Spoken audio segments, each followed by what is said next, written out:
Olá, meus amigos e amigas, vamos lá? Hoje nosso tema é primeiros socorros em vítimas de descargas elétricas. Então, relembrando algumas definições e conceitos que vimos lá na aula de NR10, o primeiro deles é choque elétrico, que é a passagem de corrente elétrica pelo corpo da nossa vítima, seja um ser humano, seja um animal. E para mensurarmos a gravidade desse acidente, né, desse choque elétrico, precisamos analisar um conjunto de fatores. Ok? O primeiro deles é a intensidade da corrente. A descarga elétrica ela começa a ser mais grave a partir de 10 mA, onde se inicia a fase de tetanização. O que é essa fase? É uma contratura muscular involuntária, onde a mão da vítima pode fechar em volta do condutor e a vítima não tem capacidade de defesa própria para conseguir se soltar e se livrar daquela situação. A partir de 25 mA, inicia o risco de parada respiratória. De 25 a 30 mA, a asfixia.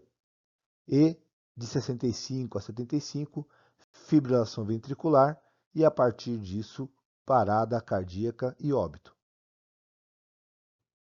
Quanto ao trajeto, podemos citar os mais graves, que é da cabeça para os pés, de uma das mãos para os pés, entre as duas mãos e da cabeça para uma das mãos. São os percursos por onde essa corrente pode passar que vão causar influência direta no coração. Então, juntamente com esses dois fatores que acabamos de observar, que é a intensidade da corrente e o percurso da corrente, outros fatores também serão muito importantes para definirmos a gravidade do choque, como a frequência desse choque. Okay? Então, a frequência daquela corrente elétrica pode interferir diretamente na frequência do coração, causando uma bradicardia, que é uma aceleração dos batimentos, uma fibrilação, que é uma ineficácia dos batimentos, ou até mesmo uma parada cardíaca. A resistência do corpo se refere, primeiro, à integridade da pele, ok? Então, uma pele com abrasões ou muitos ferimentos, ela é uma porta de entrada que facilitará a passagem da corrente elétrica. Também está embutido na resistência do corpo a hidratação dessa pessoa. Uma pessoa bem hidratada, ela tem mais resistência ao choque. Uma pessoa desidratada, ela é mais suscetível ao choque elétrico. Ok? A natureza da corrente, se é uma corrente contínua ou uma corrente alternada. Tá? A mais perigosa, nesse caso, é a corrente alternada. E as condições do organismo do indivíduo, como, por exemplo, doenças pré-existentes, doenças cardíacas, doenças respiratórias, né, alguma patologia que possa tornar a nossa vítima mais frágil em relação ao indivíduo saudável. E, por último, o tempo de duração. Quanto maior for o tempo de exposição, maiores serão os danos causados por esse choque. E relembrando, né, um dos conceitos também e preocupações da NR10 é que ela visa tanto a proteção de trabalhadores diretamente envolvidos com os trabalhos com eletricidade, mas também os indiretamente envolvidos. No primeiro vídeo, que é o vídeo da direita, veremos um acidente com trabalhadores diretamente envolvidos.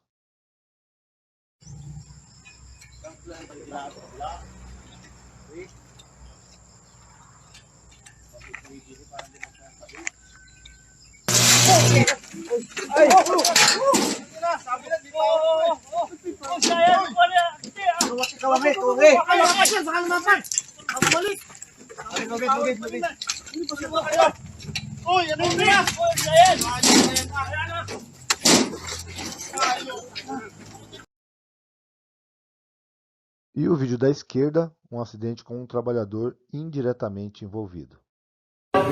Yukarı gelsin. Kendisi kırılsın. Akıma kapıldı.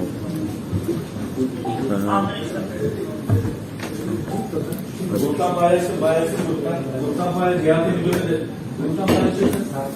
Tamam. Nihat'ın müdürü de orada galiba.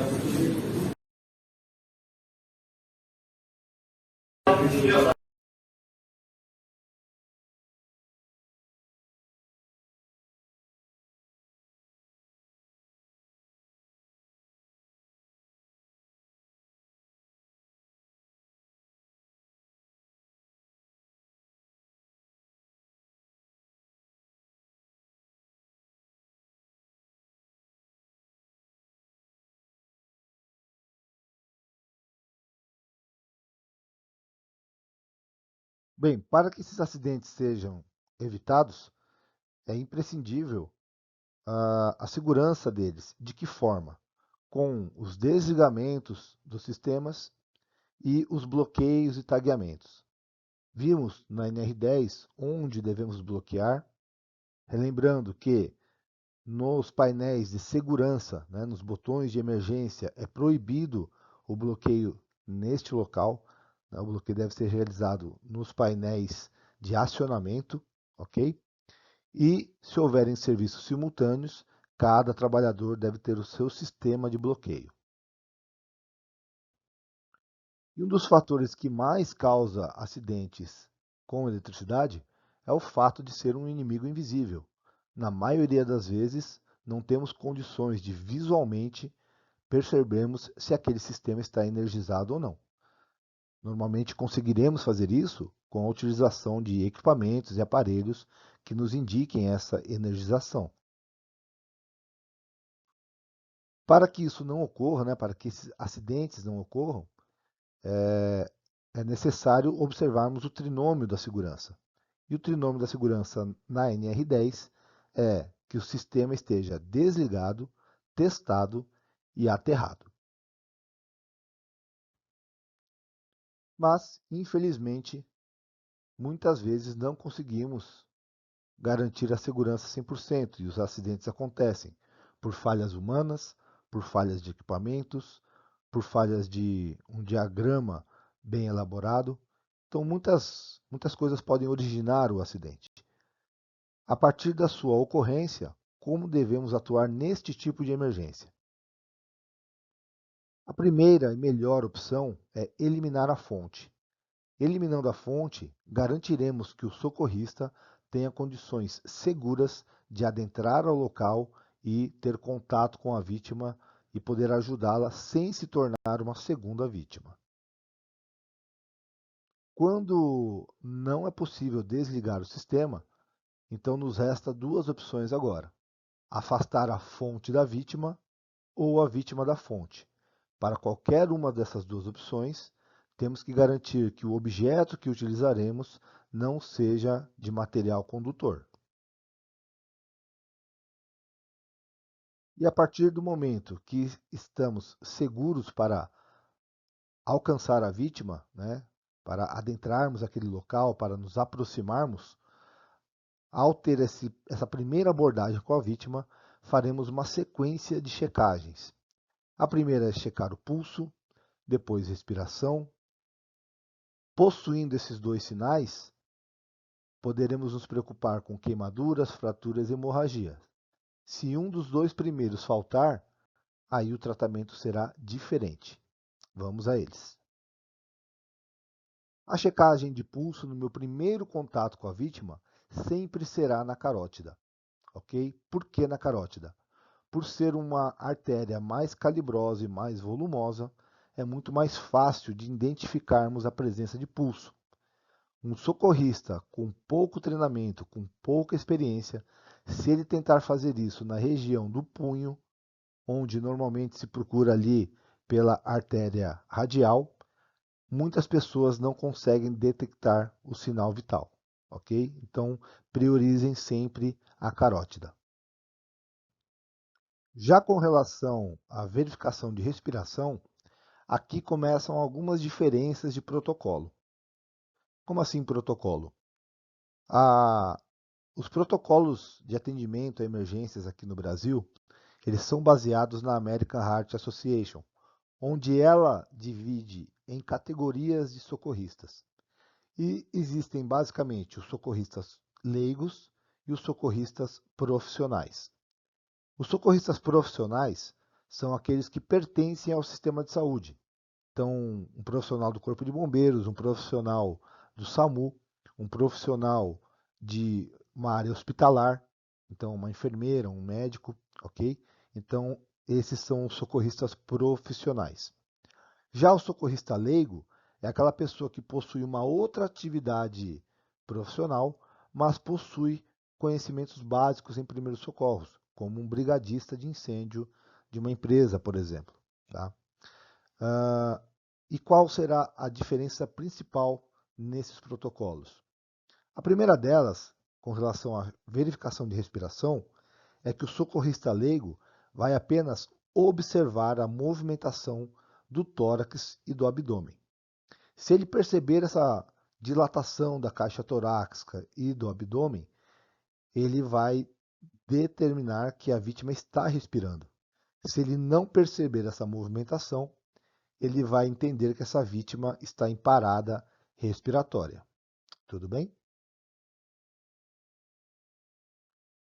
Se os dois primeiros sinais, pulso e respiração, forem positivos, se a vítima possui pulso e possui movimentos respiratórios, então agora esse socorrista vai fazer uma análise das possíveis fraturas, possíveis queimaduras e hemorragias presentes nessa vítima.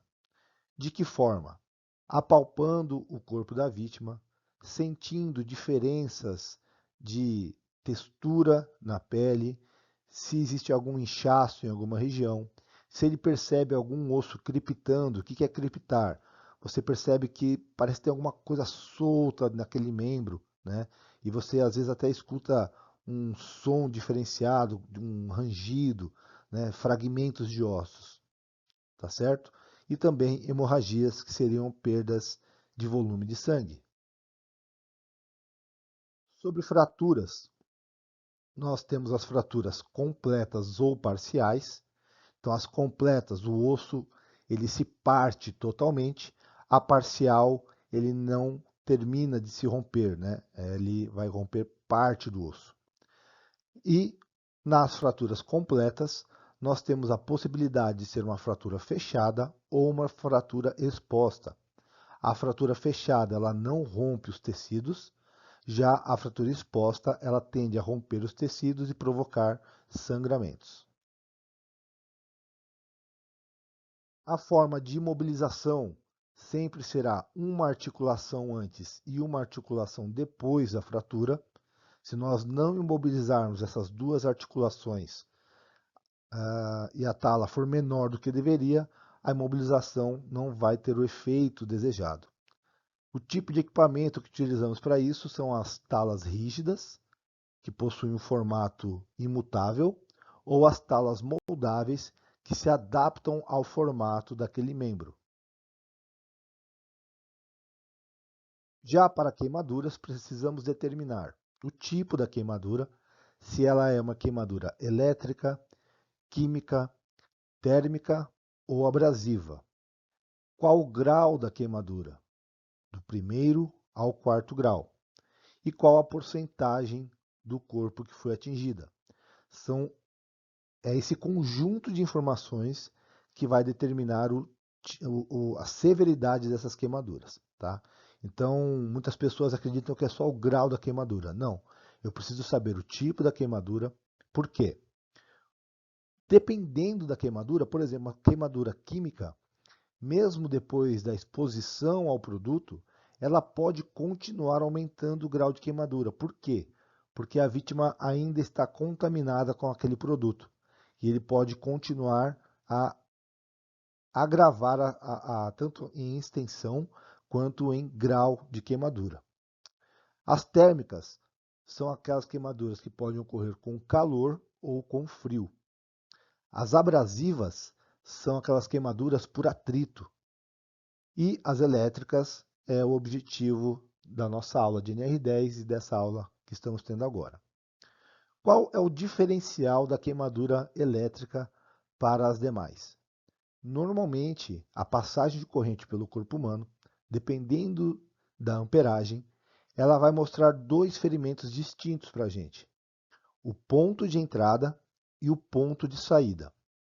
O ponto de entrada normalmente apresentará queimaduras e o ponto de saída arrancamento de tecido, como se um animal tivesse mordido ali, arrancado parte daquele membro, ou semelhante a um tiro por arma de fogo, que o projétil leva material junto com ele, ok? Então, a, a aparência dos ferimentos será bem diferente, tá? O ponto de entrada, normalmente, ele vai ter aquele aspecto mais escuro ou esbranquiçado, dependendo do grau de queimadura, e o ponto de saída, normalmente, é onde apresentará a maior quantidade de hemorragias. A porcentagem do corpo, ela vai determinar também, vai ser um conjunto de informações que vai integrar ali a gravidade. Para essa determinação da porcentagem, tá, nós utilizamos a regra dos 9, que vai ser diferente em cada tipo de vítima, por sua compreensão física, tamanho e idade. Pegando os adultos, tá? Quem são os adultos para primeiros socorros? Vítimas a partir de 8 anos, tá certo?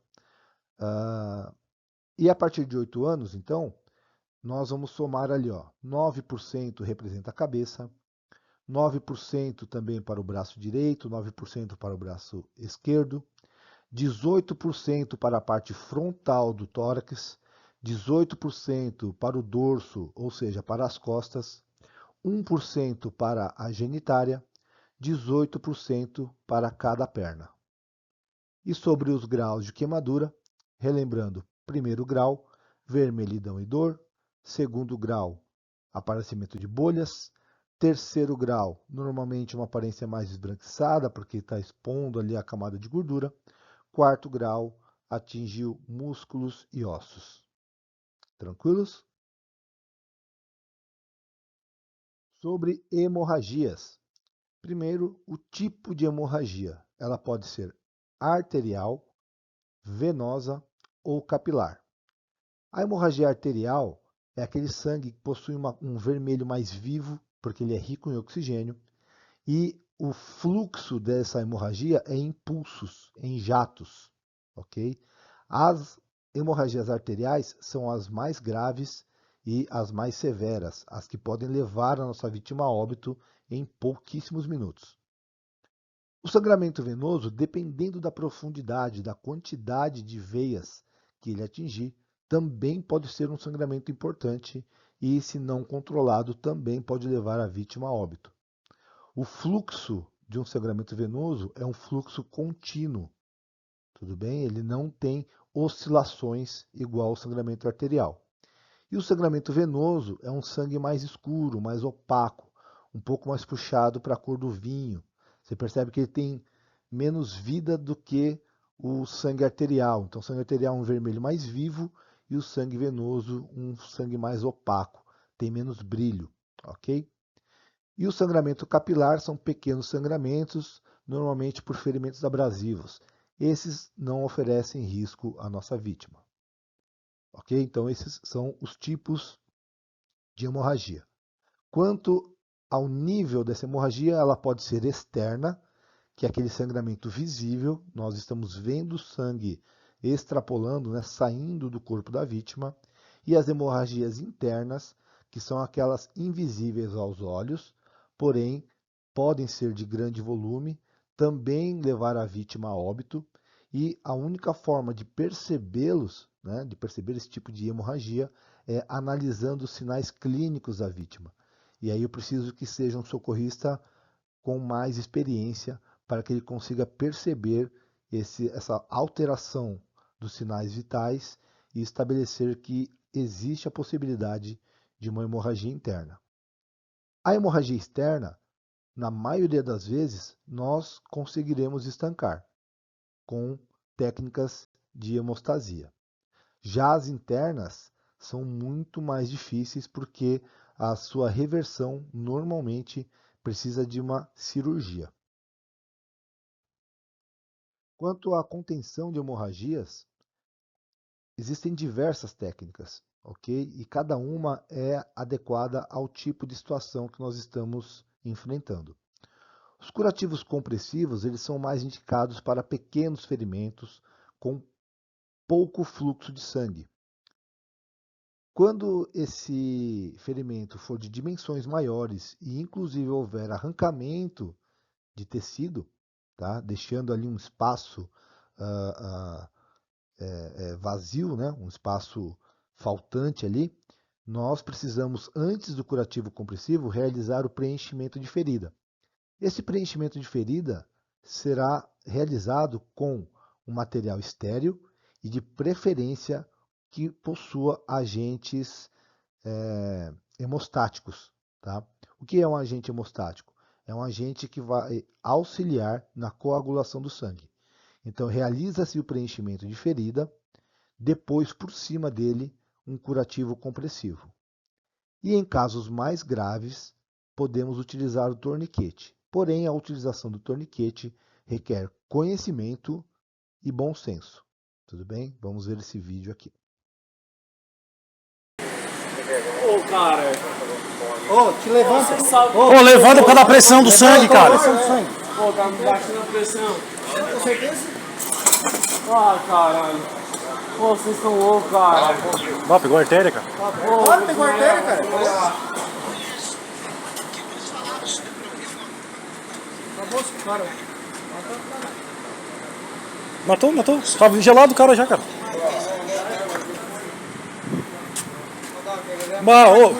Meu Deus, cara. Então percebam a gravidade de um sangramento arterial.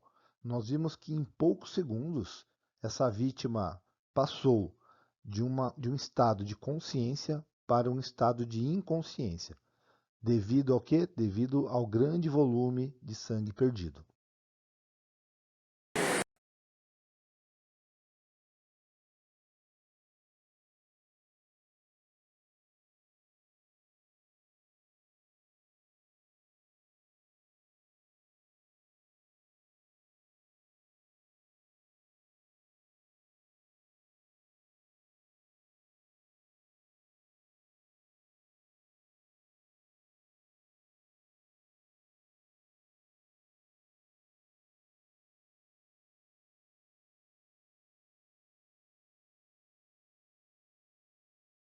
Bem, para que nós possamos nos preocupar com fraturas, hemorragias e queimaduras, lembre-se que a vítima precisa ter pulso e respiração presentes.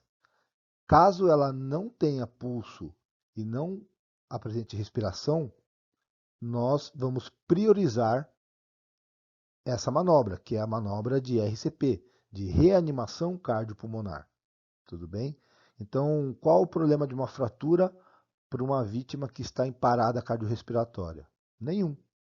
Tudo bem? Então, em primeiros socorros, sempre vamos priorizar o bem maior. Então, qual é o bem maior? O bem maior é a vida. Se o bem maior é a vida, o que é mais importante? Imobilizar uma fratura ou realizar um RCP? Opa, o RCP é mais importante. Tudo bem? E a partir do momento que iniciarmos, temos que saber também quando parar. Relembrando o fato de que existem diferenças de protocolo para socorristas leigos e socorristas profissionais, a manobra de RCP para o socorrista leigo, que são vocês que não pertencem ao sistema de saúde, será a de compressão direta sem ventilação. Como assim compressão direta sem ventilação? O socorrista leigo, ele não realiza manobras de ventilação, que poderia ser o boca a boca, o boca máscara, o bolsa válvula máscara, que é o famoso ambu, as intubações, tudo bem? Então, o socorrista leigo não pratica nenhuma destas. Ele vai apenas comprimir o tórax numa frequência de 120 compressões por minuto. Tranquilos? E quando nós podemos parar? Do momento que eu inicio as compressões, quando nós devemos parar? Quando a vítima volta, e essa volta da vítima ela é muito sutil, é muito silenciosa, né? O socorrista precisa estar atento aos sinais vitais da vítima. Então ele está comprimindo, o ideal é que de tempos em tempos ele faça uma rápida checagem. Então a cada 2 minutos mais ou menos, você vai interromper rapidamente ali a compressão, vai checar se a vítima possui pulso. Se ela ainda não tem pulso, você volta as compressões e continua o seu trabalho. Tudo bem? Então esse seria o primeiro motivo para cessar as compressões. Opa, a vítima apresenta sinais, tá? Mas eu só vou parar se ela apresentar sinais de pulso e respiração. Se ela apresentar apenas pulso, mas ela não respira ainda, nós vamos continuar as compressões, ok? Outro motivo para parar as compressões é a chegada de apoio. Então você iniciou a compressão, mas antes você já havia chamado pelo 192 ou 193, que respectivamente é SAMU e Corpo de Bombeiros, tudo bem? Assim que essa equipe especializada chega, ela assume o caso e você pode se afastar. Outro motivo para nós cessarmos as compressões é a chegada de um médico ou você chegar no hospital com a vítima e entregar para o médico, tudo bem? E a última delas é a exaustão plena. O que é a exaustão plena? Você está num local isolado, só você e aquela vítima, você iniciou as compressões, o socorro não chegou e você está com uma fadiga que impede que você continue as compressões. Tá certo? Então, esses são os nossos casos de quando parar a RCP. E para que a nossa RCP seja de qualidade, precisamos estar sempre bem treinados. Quanto mais exercícios práticos fizermos, melhor será a nossa compressão na hora da emergência. Por quê? Na hora da emergência, nós não temos os mesmos recursos visuais e recursos sonoros que uma aula nos proporciona. Mas a aula é importante para que quanto mais você treine aquela manobra, mais memória muscular você terá para realizar aquele atendimento. Tudo bem? Principalmente se você tiver apoio de um equipamento chamado DEA, que é o desfibrilador externo automático. Ele nos ajuda em muitas coisas. Primeiro, ele consegue analisar o ritmo cardíaco da vítima e dizer se é indicado chocar a vítima ou não. Que tipo de informação ele me traz quando ele diz que vai chocar a vítima ou não? Existem 4 tipos de parada cardíaca. Somente 2 são reversíveis.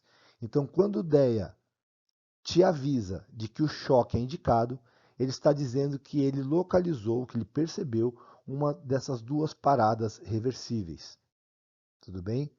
Já quando ele diz que o choque não é indicado, existem 2 possibilidades agora. Ou a vítima voltou e você precisa reavaliar ela, mas o DEA vai fazer isso para você, tudo bem? Ou então essa vítima possui uma das 2 paradas cardíacas não reversíveis. Independente se o DEA indicar o choque ou não, você continua as compressões. O único momento que você vai parar de comprimir é o momento em que o DEA falar assim para você, analisando o ritmo cardíaco. Nesse momento você para as compressões. Por quê? Porque se você continuar, ele vai entender que a vítima possui batimentos. Tá certo? Então, quando o DEA, ele tem uma sequência de ações que ele faz, quando ele falar assim, analisando o ritmo cardíaco, você para as compressões. Após ele analisar, ele vai falar choque indicado ou choque não indicado. Se ele falar choque indicado, ele vai continuar. O que ele vai falar? Carregando. Então ele vai falar assim, choque carregado, carregando. Quando ele falar carregando, é porque ele está preparando a bateria para dar esse pulso, esse choque elétrico. Depois de carregado, ele vai dizer, administre o choque agora. Quando ele falar administre o choque agora, você aperta o botão indicado no equipamento. Tudo bem? Esses são os casos onde o DEA indica o choque. Depois do choque, o DEA vai falar assim para você, continue as compressões. Então não é porque ele chocou que as compressões devem ser cessadas. Tudo bem? No caso dele não indicar o choque, ele vai falar choque não indicado, continue as compressões. Então, mesmo que ele perceba que a vítima está com um ritmo cardíaco, né, uma parada cardíaca não reversível, ele vai mandar você continuar. Por quê? Porque somente médico pode atestar o óbito. Então nós continuaremos a RCP até a chegada de um médico ou de uma equipe especializada. Tranquilos?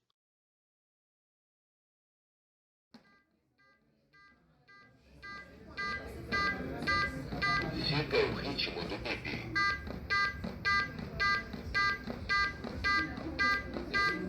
Boas compressões. Então nós vimos nesse vídeo, né, que o DEA ele nos auxilia em muito durante uma RCP. Notem que nesse vídeo o DEA conversa com, né, ele orienta o socorrista. Ele fala, siga o ritmo. Se ele fala siga o ritmo, é porque em algum momento aquele socorrista saiu do compasso, tudo bem? Ele saiu da frequência ideal. Depois, notem que o DEA fala assim, boas compressões. Significa que o ritmo está certo e a profundidade, né, a força que o socorrista está aplicando ao tórax também está correta.